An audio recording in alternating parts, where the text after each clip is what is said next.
Hello everyone. मैं आपको इसमें क्वेश्चन 10 करा चुका हूँ टाइप 8 में। आज उसी से आगे स्टार्ट करते हैं क्वेश्चन नंबर 11 से। और मैंने पीडीएफ का लिंक नीचे डिस्क्रिप्शन में दे दिया, वहाँ से उसको डाउनलोड कर लेना।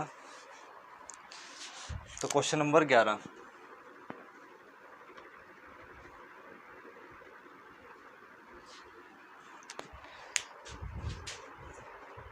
ये एसएससी सीजीएल में आया हुआ क्वेश्चन है और ये एफसीआई में भी आया हुआ क्वेश्चन है, असिस्टेंट ग्रेड में भी।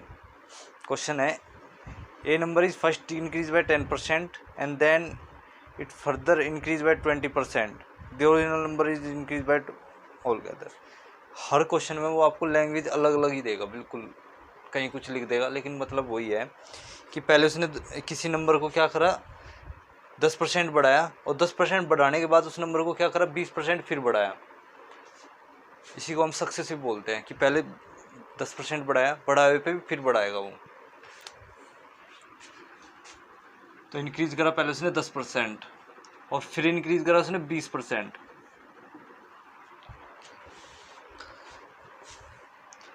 तो 10% की फ्रैक्शन 1/10 और 20% की फ्रैक्शन 1/5। तो मान लेते वो नंबर शुरुआत में 10 था, तो वह बढ़ के कितना हो गया होगा, 11। मान लेते हैं यहाँ पे शुरुआत में, दूसरे केस में वो नंबर शुरुआत में 5 था, तो 5 से बढ़ के कितना हो गया होगा, 6। क्योंकि दोनों केस में क्या हो रहा है, इंक्रीज हो रहा है। हाँ, इंक्रीज ही हो रहा है।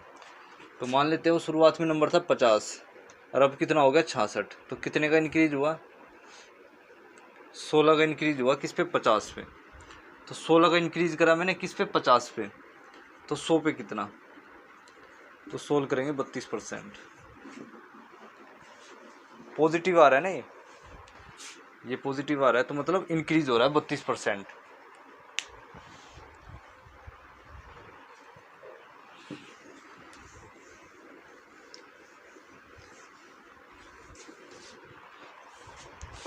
Question number 12, when the price of an article was reduce by 20%। जब हम किसी आर्टिकल का जो प्राइस है ना, जो कीमत होती है, उसको 20% अगर घटा दे तो इट सेल इंक्रीज बाय 80%। जो उसकी बिक्री है वो 80% बढ़ जाती है। What was the net effect on the sale. तो नेट इफेक्ट बताना है सेल पे कितना हुआ। क्वेश्चन नंबर 12,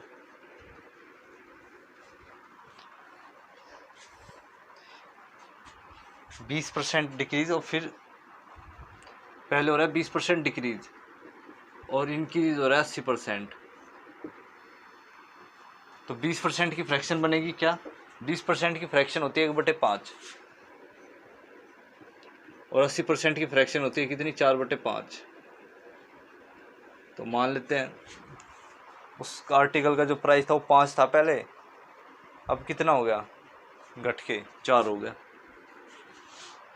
ठीक है। फिर क्वेश्चन में कह रहा है कि उसकी बिक्री पहले 5 यूनिट की होती थी, तो अब 80% ज़्यादा होती है। तो 5 से बढ़ेगी कितने की होती है, 9 की होती है, क्योंकि 5 का 80% होता है 4। तो पहले 5 की होती थी, अब 4 और बढ़ गया, तो कितने की होगी, 9 की होगी।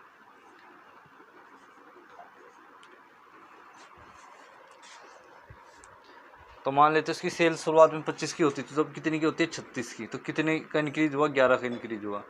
11 का इंक्रीज 25 पे, तो 100 पे कितना।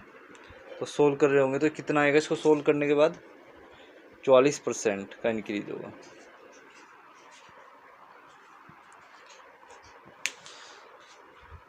प्लस का साइन दिखा रहा है, इंक्रीज होना है, डिक्रीज तो होगा ही नहीं। तो डिक्रीज वाले तो ऑप्शन कट हो जाएंगे।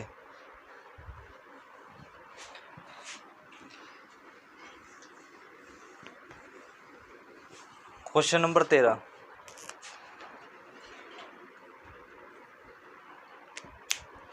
The length of rectangle is increase by 10% and the breadth decrease by 10%। एक रेक्टेंगल है, उसकी जो लेंथ है ना वो तो 10% हमने क्या कर दी, बढ़ा दी, और उसकी जो ब्रेथ है उसको मैंने 10% घटा दिया।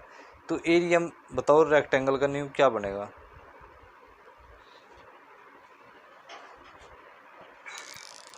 अगर मैं इसको आपको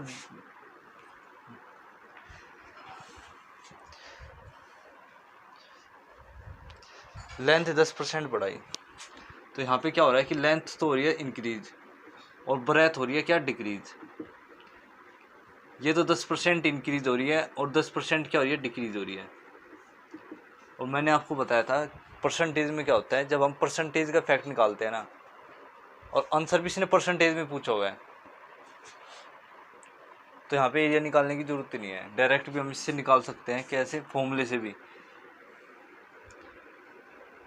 फॉर्मूला क्या होता है कि -x% है पहले, प्लस का x% फिर है माइनस का x% है यार, तो इसका फॉर्मूला होता है -x²/100। मैंने बताया था ना, अगर कोई चीज़ पहले x% इंक्रीज होगी और फिर x% डिक्रीज होगी, तो इसका फॉर्मूला होता है -x²/100। मैंने आपको पिछली क्लास में बता रखा है ये। तो 100/100, 10 का x का स्क्वायर, 100 का स्क्वायर, मतलब 10 का स्क्वायर, तो -1% का डिक्रीज होगा उसके एरिया में।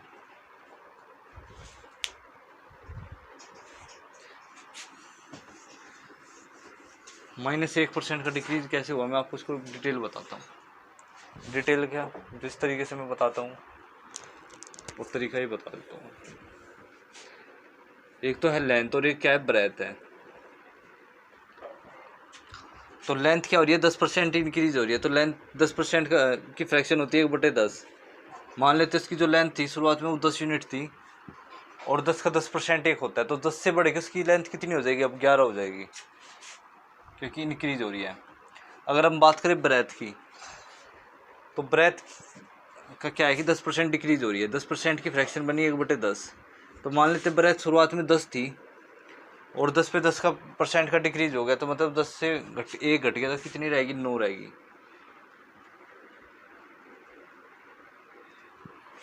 ये ओल्ड वाली लेंथ और ब्रेथ थी, इनिशियली थी, ये फाइनली है, मतलब ये न्यू वाला है, न्यू वाली आई है निकल के यहाँ से।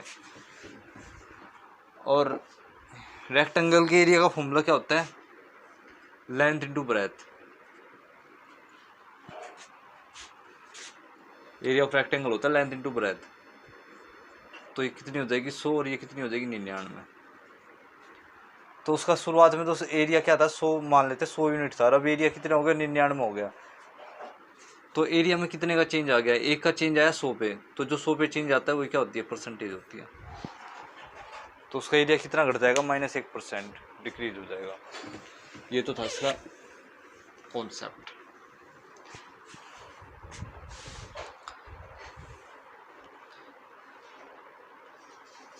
कौन सा क्वेश्चन कराया मैंने अभी, 13वां क्वेश्चन नंबर 14।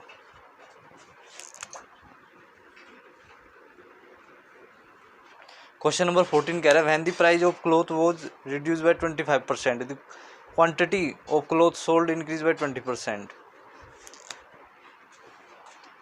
जो क्लॉथ का प्राइस है वो 25% क्या हो रहा है, डिक्रीज हो रहा है, और द क्वांटिटी क्लॉथ, और जो उसकी बिकने की क्वांटिटी है ना कपड़ों की, वो 20% बढ़ेगी। क्वेश्चन में कह रहा है कि what was the effect on the gross receipt of the shop. 25% की फ्रैक्शन बनी 1/4, 20% की फ्रैक्शन बनी 1/5। मान लेते हैं इसकी शुरुआत में जो कपड़े का प्राइस था वो 4 यूनिट था, और 4 से घट के कितना हो गया, 3 हो गया। उसका प्राइस शुरुआत में कितना था, 4 यूनिट था, और 4 का 25% एक होता है, तो घट के कितना होगा, 3 हो गया। क्वेश्चन में आगे बोल रहा है कि 20% क्या इंक्रीज हुआ है, कपड़े की क्वांटिटी इंक्रीज हुई है। मान लेते शुरुआत में कपड़े की क्वांटिटी क्या थी, 5 थी, तो 5 का 20% होता है 1, तो बढ़ के कितनी होगी, 6 होगी। जो प्राइस है और जो क्वांटिटी है, क्वांटिटी का मतलब है कितने सारे कपड़े हैं, क्लोथ्स हैं, और प्राइस अगर हम उनकी मल्टीप्लाई कर देंगे तो रिसिप्ट तो की बात है कि उनकी से कितनी कमाई हो रही है उसकी। तो मान लेते हैं अगर वो 20 यूनिट पहले कमा रहे थे, अब कितना कमा रहे हैं, 18, तो कितने की कमी हुई, 2 की कमी हुई 20 पे, 2 की कमी 20 पे, तो 100 पे कितनी सोल्व कर रहे होंगे, तो इसका आएगा -10% का डिक्रीज होगा उनको।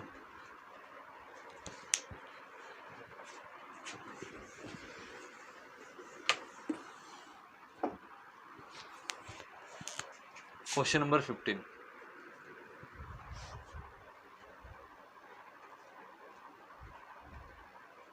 The cost of article 100 is increased by किसी आर्टिकल की जो कीमत है ना वो 100 रुपये है, उसको अगर हमने 10% बढ़ा दिया और फिर से 10% बढ़ा दिया तो टोटल इंक्रीज बताओ रुपए में। 10% बढ़ा दिया पहले और फिर से 10% बढ़ा दिया, तो 10% की फ्रैक्शन बनी 1/10 और यहाँ पे बनी 1/10। मान लेते हैं उसकी कॉस्ट जो थी ना 100 यूनिट थी और बढ़ के कितनी होगी 11 होगी। उसकी मान लेते हैं शुरुआत में कॉस्ट यहाँ पे भी 10 थी, अब कितनी बढ़ के होगी 11। तो मान लेते हैं इसकी जो इनिशियली थी ना वो थी 100 और अब बढ़ के होगी 121। यहाँ पे 100 यूनिट थी इनिशियली, लेकिन क्वेश्चन में कह रहा है कि 100 रुपये थी, तो यहाँ से 1 यूनिट की वैल्यू आ जाएगी 1 रुपये। 1 यूनिट की वैल्यू 1 रुपये, तो यहाँ से 121 की कितनी आएगी, मल्टीप्लाई कर देंगे 1 रुपये की, तो 121 रुपये आ जाएगी।